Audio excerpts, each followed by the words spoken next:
Welcome to Diva On A Mission podcast, where we share snippets of joy to uplift, inspire, and motivate you. I'm your host, Eva the Diva, and I am thrilled to bring you stories that transform everyday moments into profound experiences.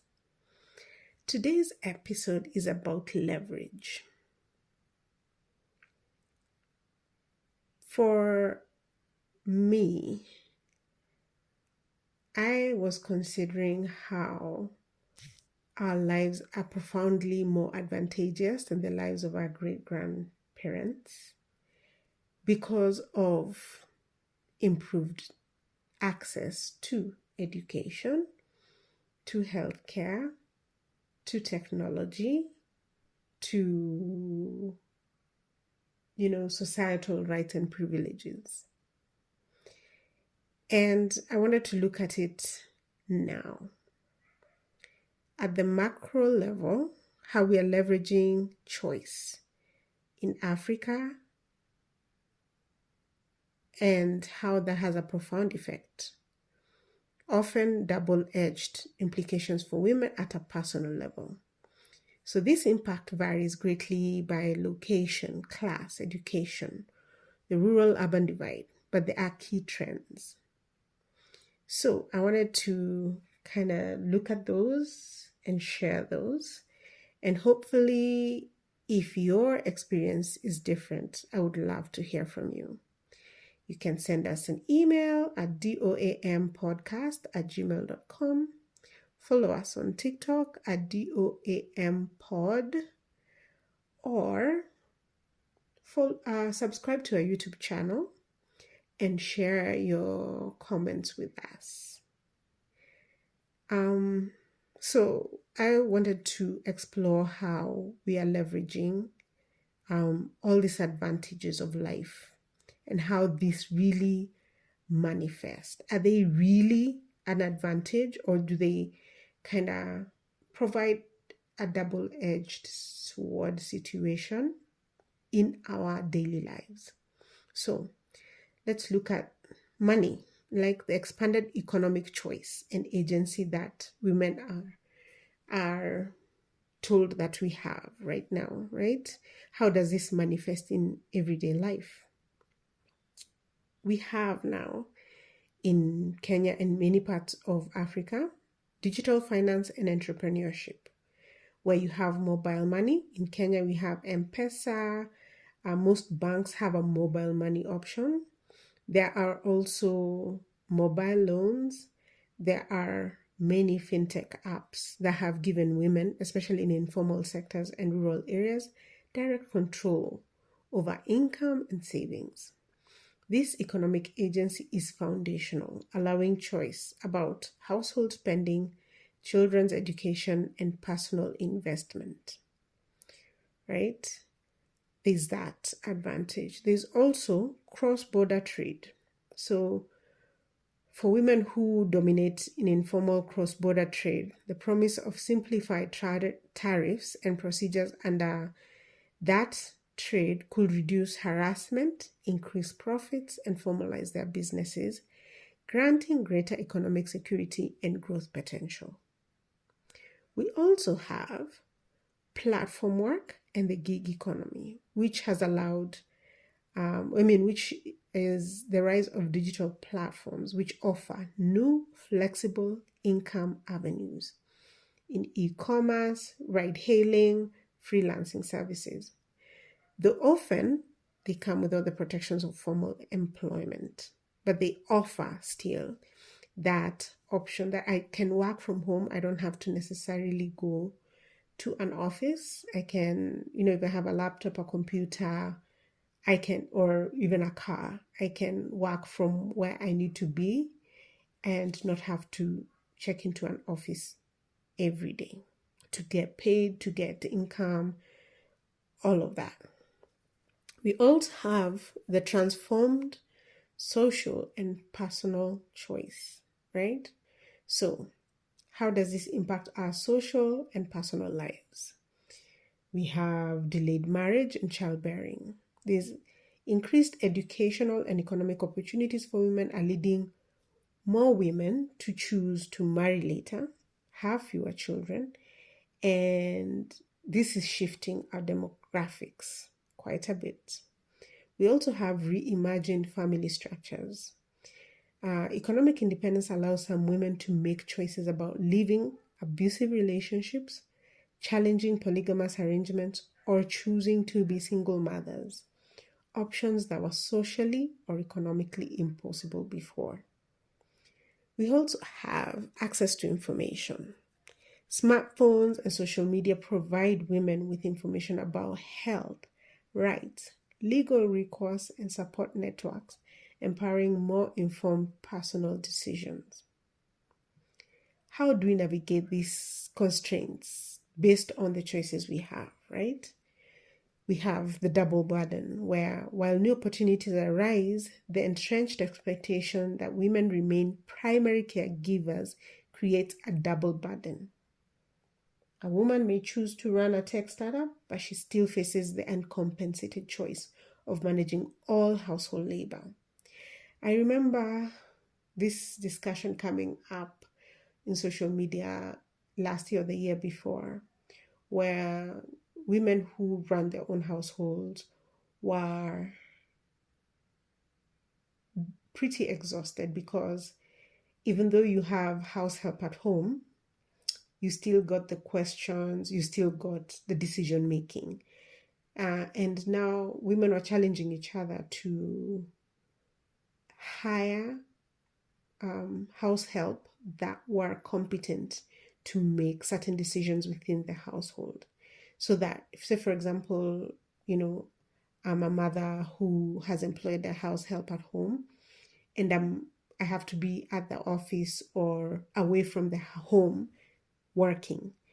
And the normal relationship was that the house help would have to call the lady to find out what needed to be cooked at home, to resolve conflicts that she had no power to address, and sometimes to just answer very menial and basic questions while she's handling high level tasks, maybe at the office or wherever she is.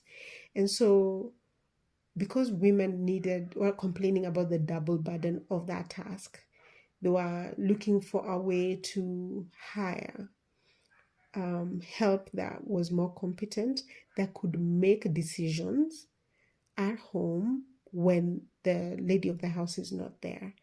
And this situation was happening even when the man of the house or the husband or the co-parent was in the house, that they could not be asked, what to cook for supper or what to do about the children. And only the woman had that, could answer those questions. So you see where they have to be performing at work and still performing at home, even in absentia.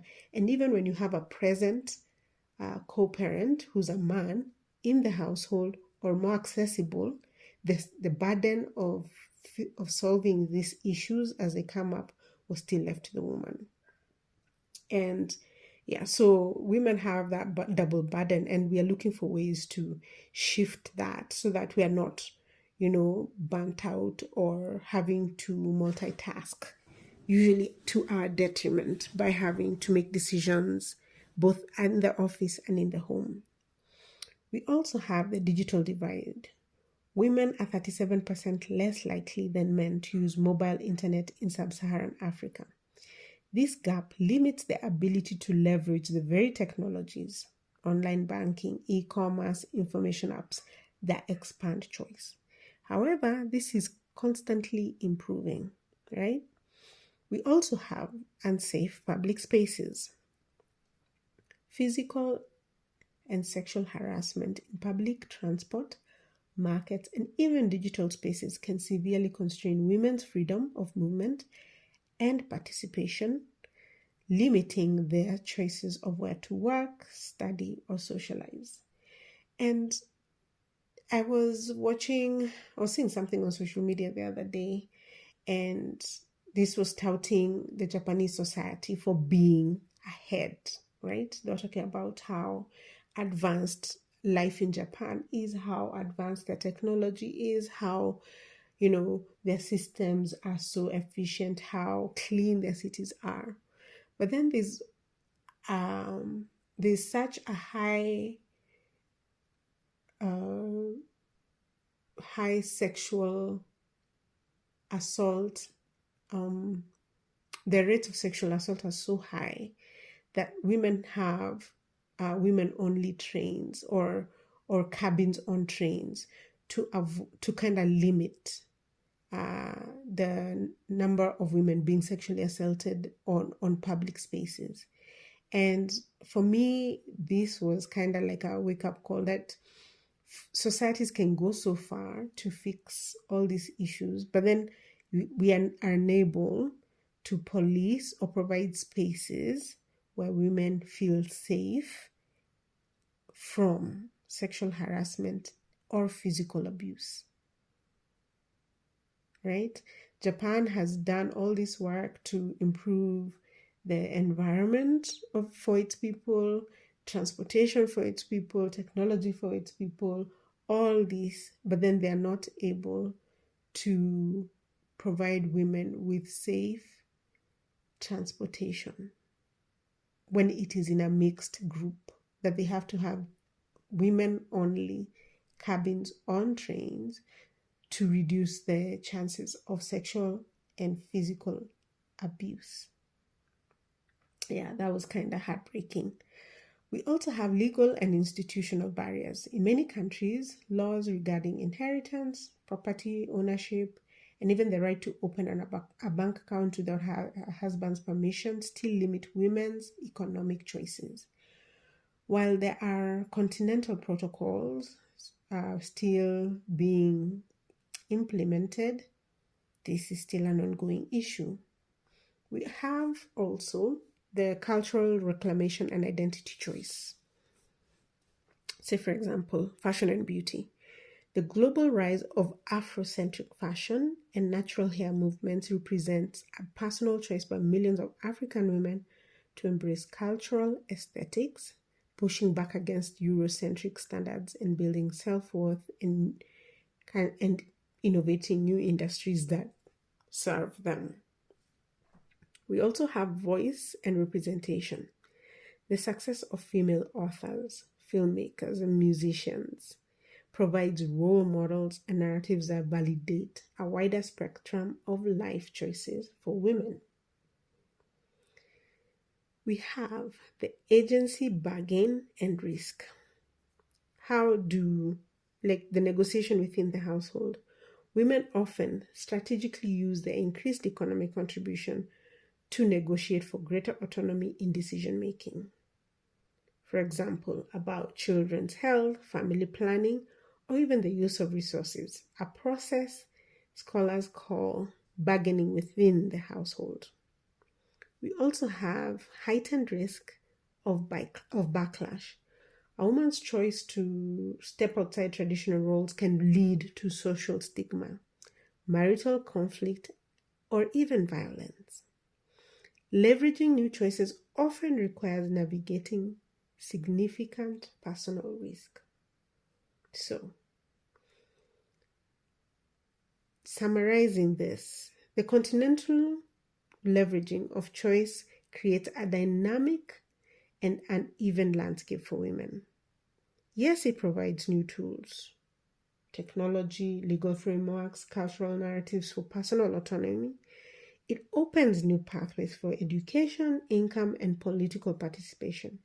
However, it simultaneously stacks these new choices on top of, not in replacement of, all patriarchal structures and expectations. So, the ultimate personal effect is a complex negotiation. An African woman today often finds herself as a pioneer in her own home, making daily choices that blend opportunity with caution, leveraging digital tools while facing offline constraints, and increasingly, but not without struggle, writing her own life script in the spaces opened up by these broader societal shifts. The quality of her choices is deeply tied to her access to education, supportive family or community, and a legal environment that protects her rights. So, for you, Diva, how do you leverage life's new advantages, and how does it apply in real life to your life? I would love to hear from you. How are you able to be more efficient, more aware, more present using current tools versus old systems? I would love to hear from you about that. Please comment on our social media. On YouTube, we are at Diva On A Mission podcast. You can subscribe and share your feedback in the comments. You can send us an email at doampodcast@gmail.com, or you can follow us on TikTok at doampod and share your views and your perspectives with us. Until next time, have fun, live in your power, and peace.